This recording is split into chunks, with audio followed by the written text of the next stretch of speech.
This isn't worship, this is hierarchy and performance. Look at the first row. So those are Mr. Muslims, and then at the very back you've got some Mrs. Muslims. So look at the first row. Reserved for famous, the influencers, and the ones who has got lots of followers on social media, right?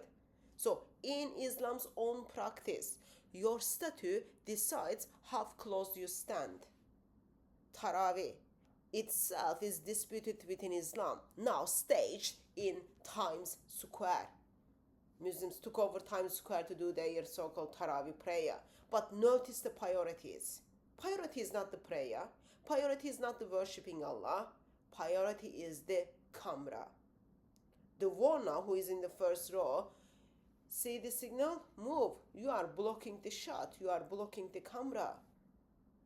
If this was all about Allah, if Ramadan was all about like fasting and praying and coming close to Allah, all that junk, there would be no filming, no directing, and no VPR rows. The focus would be devotion and devotion alone, not the visibility. Well, some of you might be saying, well, the warner who is also the watcher who likes watching people to do certain things in the bedrooms, maybe he likes to watch himself. I don't know. The real question is simple. Is this worship or performance? And the answer is very simple. This is all about show and performance.